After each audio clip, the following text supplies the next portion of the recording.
오늘 우리에게 주시는 하나님의 말씀은 요한복음 1장 14절에서 16절 말씀입니다. 말씀이 육신이 되어 우리 가운데 거하심에 우리가 그의 영광을 보니 아버지의 독생자의 영광이요 은혜와 진리가 충만하더라.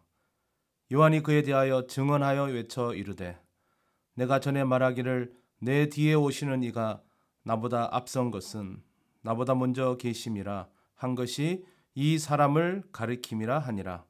우리가 다 그의 충만한 데서 받으니 은혜 위에 은혜로라. 아멘. 오늘 본문 16절 말씀에 보면 은혜 위에 은혜를 받는다라는 말씀이 나오고 있습니다.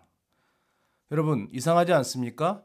은혜면 은혜지 은혜 위에 은혜라는 표현은 우리에게는 생소하게 들려지는 말씀입니다. 자, 그러면 그냥 은혜와 오늘 본문 말씀에 나오는 은혜 위에 은혜라는 표현의 차이가 무엇일까요? 이 은혜 위에 은혜라는 표현은 두 가지 의미가 있습니다. 첫 번째는 가장 큰 은혜라는 의미가 있고, 두 번째는 끊임없이 계속되는 은혜라는 뜻이 담겨져 있습니다. 성도 여러분, 우리에게 은혜 중에 가장 큰 은혜가 무엇일까요? 그것은 바로 저와 여러분 모두가 예수 믿게 된 은혜야말로 가장 큰 은혜라고 믿습니다. 나는 아무리 생각해도 하나님의 은혜를 받을 만한 자격이 없는데 하나님께서 나 같은 사람을 택하셔서 예수 믿고 교회에 나오게 하시고 직분을 맡겨주신 것, 이것이야말로 우리에게 최고의 은혜인 것입니다. 그런 의미에서 지금 여러분들은 최고의 은혜를 누리고 사는 그런 분들이라는 것을 여러분 깨달으셨으면 좋겠습니다. 이렇게 예수 믿을 때 딱 한 번 은혜를 체험하면 더 이상 은혜가 필요 없는 것일까요? 그렇지 않습니다. 우리가 신앙생활을 잘 하려면 계속해서 꾸준히 하나님의 은혜를 받고 또 은혜를 받아야 하는 것입니다. 이게 바로 오늘 성경에 나와 있는 그 표현, 은혜 위에 은혜라는 표현이 여기에 해당되는 것입니다. 오늘도 은혜 받았으면 내일도 은혜 받아야 되고 모레도 은혜, 이렇게 날마다 은혜 가운데 살아가야만 하나님의 기쁨이 되고 하나님이 원하시는 그런 신앙인으로 설 수가 있는 것입니다. 은혜 위에 은혜는 이렇게 한 번 받고 끝나는 은혜가 아니라 계속해서 받는 은혜입니다.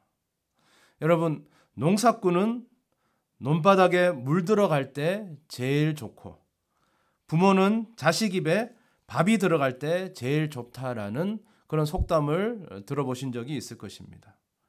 그럼 우리 하나님은 언제 가장 기뻐하실까요? 바로 우리 심령 속에 하나님의 은혜가 가득 채워질 때 가장 기뻐하시고 가장 좋아하십니다. 우리 하나님은 은혜를 주시되 한 번만 은혜를 주시는 것이 아니라 계속해서 은혜를 주십니다. 오늘 주시고 그리고 내일 또 주시고 모레도 또 주시는 하나님이십니다. 하나님은 우리에게 이렇게 은혜 위에 은혜를 주십니다. 그런데 걱정하시는 분들이 있습니다. 자꾸 하나님께서 우리에게 은혜를 퍼주시면 계속해서 주시면 그 은혜가 말라버리지 않을까라는 걱정이 들 수도 있습니다. 그런데 오늘 말씀을 읽어보니까 오늘 16절 말씀 앞부분에 이런 말씀이 나오고 있습니다. 우리가 다 그의 충만한 데서 받으니, 즉 하나님의 은혜는 충만한 데서 받는다라고 말씀하고 있습니다. 즉 충만하다라는 뜻은 아무리 퍼주어도 또 채워지고 또 채워진다라는 의미가 여기에 담겨져 있습니다.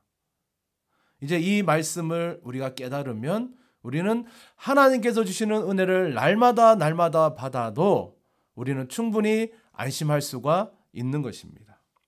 하나님과 사람은 바로 다른 게 이것입니다. 사람들은 조금만 퍼주어도 말라버리고 마는데, 즉 가뭄이 찾아왔을 때 저수지가 물이 말라서 바짝 말라버리듯이 사람에게는 퍼주면 그 다음에는 남는 것이 없는 것입니다. 나중에는 주고 싶어도 줄 게 없는 것입니다. 하지만 하나님은 아무리 퍼주어도 또 솟아나고 또 솟아나는 은혜의 샘물과 같습니다. 충만한 데서 받는다라는 것은 바로 이런 의미가 있습니다. 우리 하나님은 마르지 않는 샘물과 같은 그런 분이십니다. 얼마 전에 성령 강림 주일을 지나면서 우리는 오순절날 성령 강림 사건을 기억해 볼 수가 있습니다. 오순절날 사도들이 성령을 받으니까, 그들이 설교하니까 사람들이 그들의 모습을 보면서 새 술에 취했다라고 놀렸습니다. 술에 취한다는 것은 바로 은혜에 취했다라고 다르게 표현할 수 있습니다. 즉 그들은 은혜에 취해서 설교하고 있었습니다. 우리도 사도들처럼 은혜에 취해 있어야 합니다. 은혜에 취해서 교회 나오고, 은혜에 취해서 예배드리고, 은혜에 취해서 찬송 부르고, 은혜에 취해서 일하고 봉사해야 합니다. 이렇게 은혜에 흠뻑 취하면 예배드리는 것이 따분하지 않고 즐겁습니다. 교회에서 수고하고 땀을 흘려도 힘든 줄 모릅니다. 은혜 위에 은혜를 받으면 이렇게 되는 것입니다. 은혜 위에 은혜를 받은 사람은 다른 표현으로 하면 믿음 위에 믿음으로 살아갈 수 있습니다. 그리고 사랑 위에 사랑으로 살아갑니다. 그리고 기쁨 위에 기쁨으로 살아갑니다. 감사 위에 감사로 살아갈 수가 있습니다. 바로 은혜 위에 은혜를 받으면 그렇게 되는 것입니다. 기도하겠습니다. 하나님 아버지, 우리 개인의 그리고 우리 가정 위에 하나님의 은혜 위에 은혜를 허락하여 주시옵소서. 그래서 우리 가정이 그리고 나 개인이 기쁨 위에 기쁨으로 살아가게 해주시고, 우리 가정이 사랑 위에 사랑으로 충만케 하여 주시옵소서. 예수님의 이름으로 기도드립니다. 아멘.